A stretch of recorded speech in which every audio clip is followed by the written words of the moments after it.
Hi, I'm Laura with TrueWell, and today we're going to talk about the list of the most anti-inflammatory foods that will help reduce inflammation.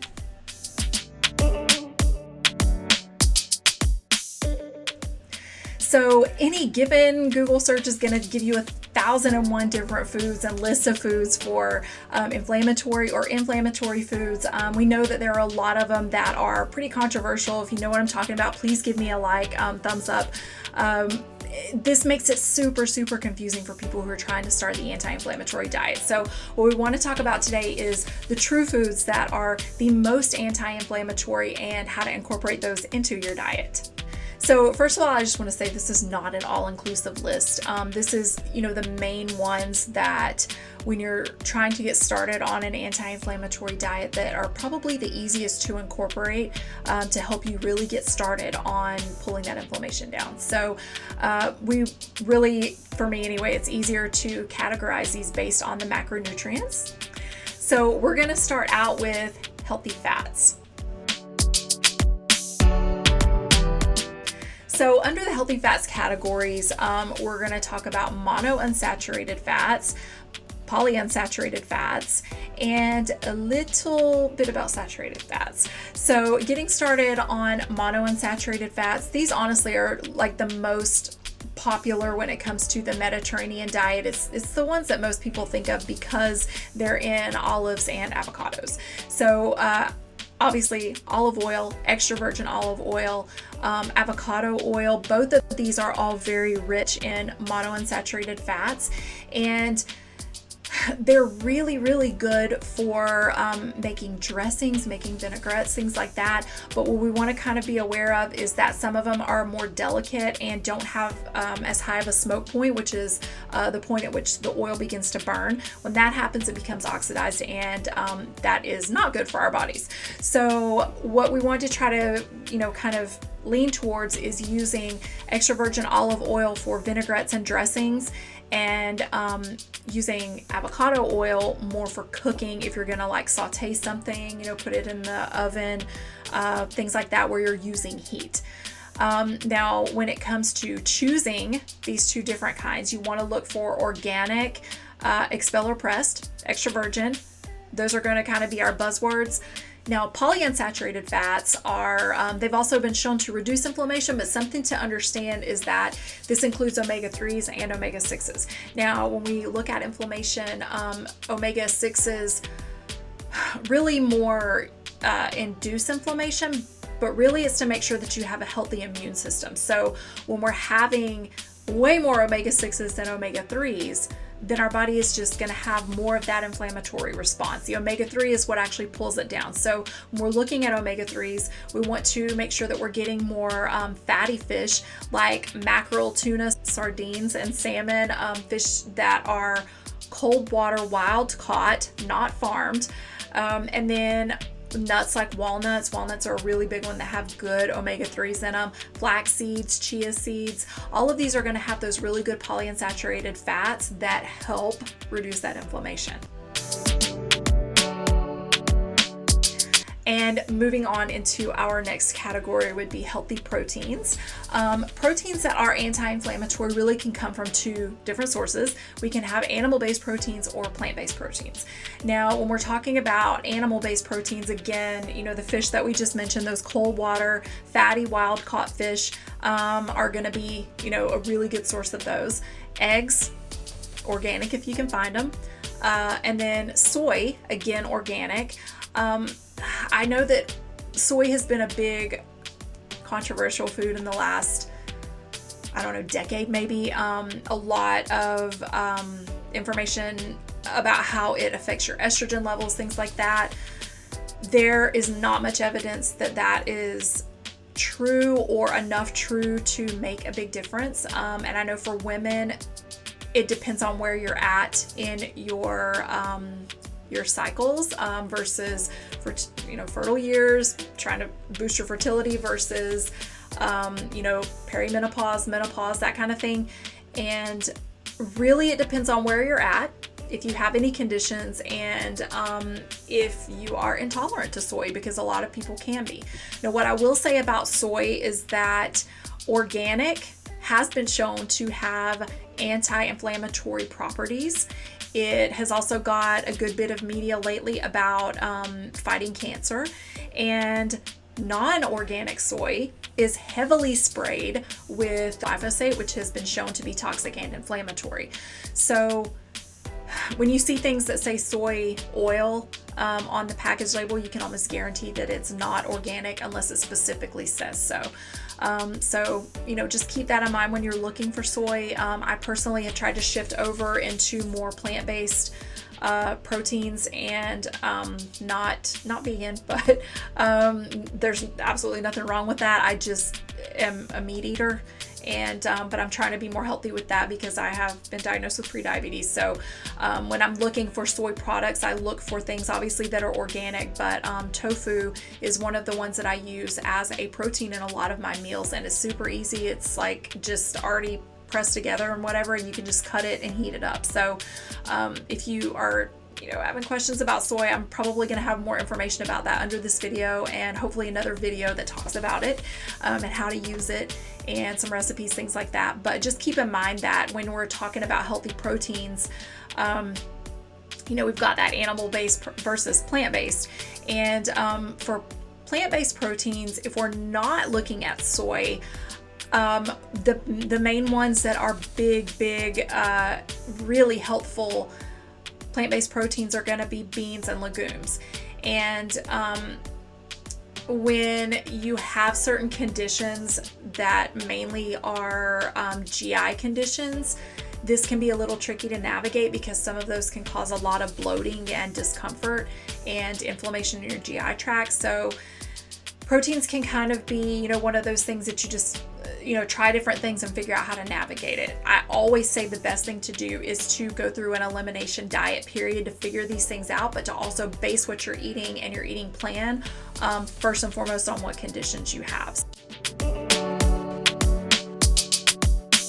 So next we're going to move into healthy carbohydrates.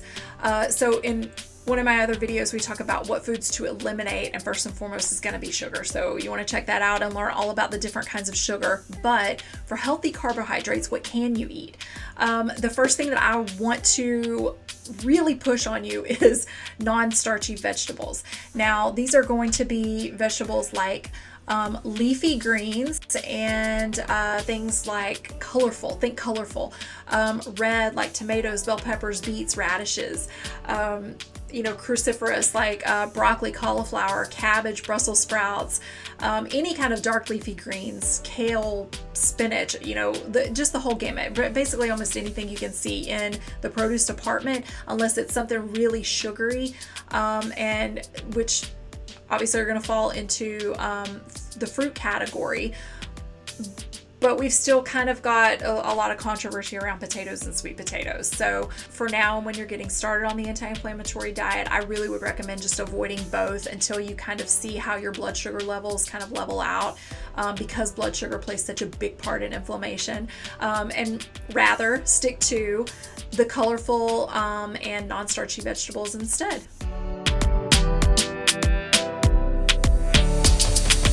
Now, when we talk about starchy plants and starchy plant-based carbohydrates, what we really want to focus on is resistant starches.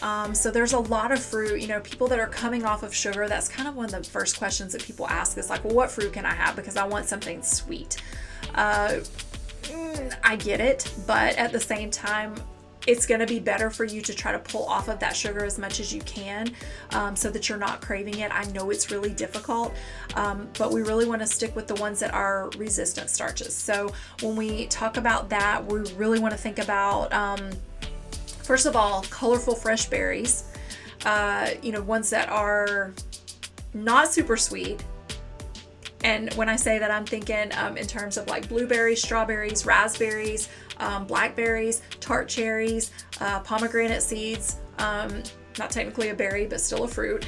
We really, in the Mediterranean diet, they say lots of colorful because it has different varieties of types of polyphenols that are all going to work together to pull all of that inflammation down in your body. Next, under healthy carbohydrates are nuts and seeds, and you will find that there are several foods that actually are a combination of different macronutrients, and nuts and seeds are one of those. They do have fats, they also have proteins, and they also have carbohydrates. So when we look at nuts and seeds, we are looking at walnuts, almonds, hazelnuts, pecans, pistachios, and then seeds like chia and flax, which we already mentioned. But like I said, these nuts and seeds are really healthy. They have fiber, which is really, really important for your gut health and pulling inflammation down. And they are a good addition, but the caution there is to not go overboard. Just kind of a small handful of those is really all you need, because you can start eating them and kind of lose track and go overboard with total calories, that kind of thing. So just be conscientious when you're adding those to your different foods, but they are a really good source of healthy starches and resistant starches when we're looking at those healthy carbohydrates. Now, another healthy starch is going to be mushrooms, and mushrooms really have antiseptic properties. They are extremely full of fiber. They're one of the only plants that contain vitamin D in them. And then, although chaga mushrooms are considered to be the most anti-inflammatory, they can be a little bit difficult to find in the grocery store. So really, if you're adding any kind of mushrooms from the grocery store, just choose what they have. There, probably are sources online on Amazon, whatever, maybe to get a dried variety. I've seen a lot of different foods like coffees, things like that have like ground up dried mushrooms mixed into it. Those can be super beneficial as well. Just, keep that in mind. Even though there is one specific one that is found to be the most anti-inflammatory, mushrooms in general are going to be a good bet for pulling down inflammation and having the fiber and the healthy resistant starches.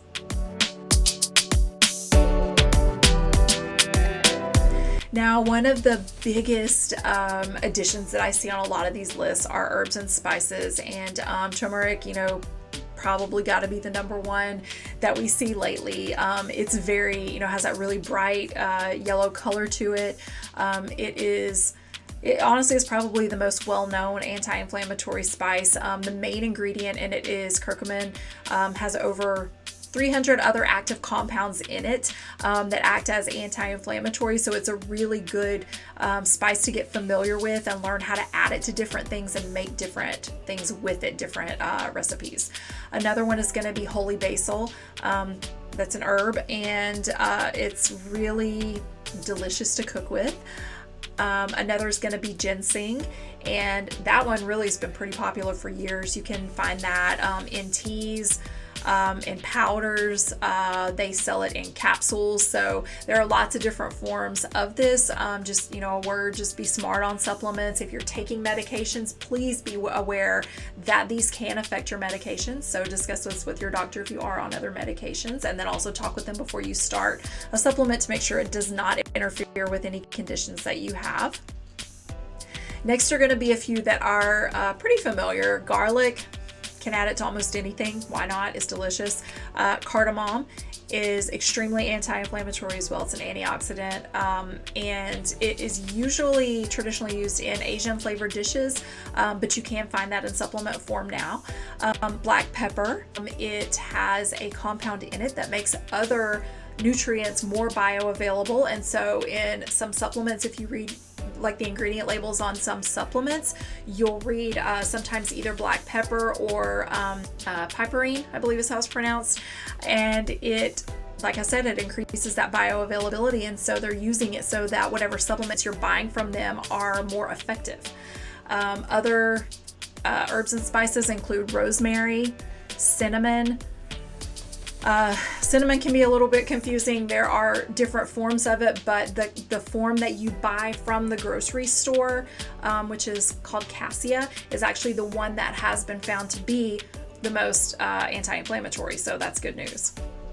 And then lastly would be ginger. That's another one that's super popular, lately, combined with the turmeric, and it does have a little bit of a spicy flavor, but it there are tons of different recipes that combine, some of these together and make them like a little, superfood recipe that really can be very delicious. Ginger has over 100 active compounds, again, that are anti-inflammatory. So, mixing several of those together can be a really good way to find snacks, breakfast, things like that you eat on a regular basis to help pull that inflammation down.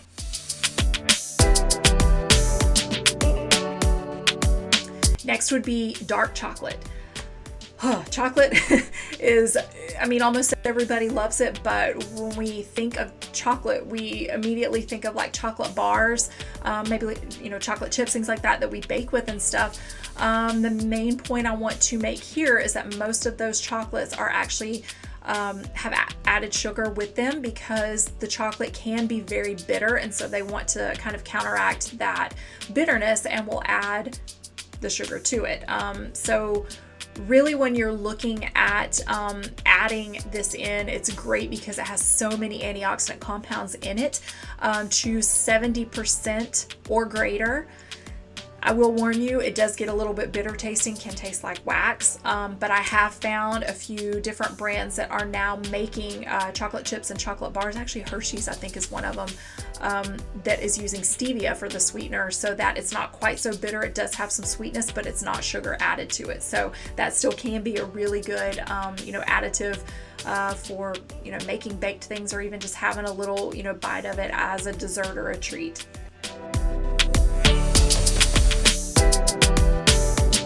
And then lastly, there are a few beverages that actually help pull inflammation down. And the most well-known are going to be coffee and tea because of the polyphenols that they contain. Green tea also has a compound called EGCG and also chlorophyll. And then here's just a couple of other tips that you may want to remember when using coffee and tea in this context. When you add milk, dairy milk, it's going to erase those benefits because those dairy proteins will actually bind to the antioxidants. So if you're having coffee or tea and you normally have, cream, heavy whipping cream, half and half, or regular dairy milk, it's going to basically erase those benefits. So what you need to do is find another type of milk to go with that if that's what you need. Now, when you have coffees or teas, also be aware that if you add sugar, you're just going to counteract the effects. So like I said before, with sweeteners, you really want to stay away from the sugar. You can add things like stevia, monk fruit, or erythritol, and that way you can have that sweetness in it that kind of, because these drinks can be a little bit bitter, it'll kind of counteract that and help out with the flavor so that you can drink more of those beverages all day long. If you're interested in learning really everything else about an anti-inflammatory diet, how to get started on it, please check out the video, The Anti-Inflammatory Diet for Beginners, that goes into all of those like nitty-gritty little details. And you also can get a free quick start guide. Please subscribe to the channel to help the algorithm, help other people, give it a like so that other people that are looking for accurate science-backed information on the anti-inflammatory diet can find it. And subscribe to the channel so that you get notifications every time we have new videos and recipes come out. And thank you so much for watching, and I'll see you in the next video.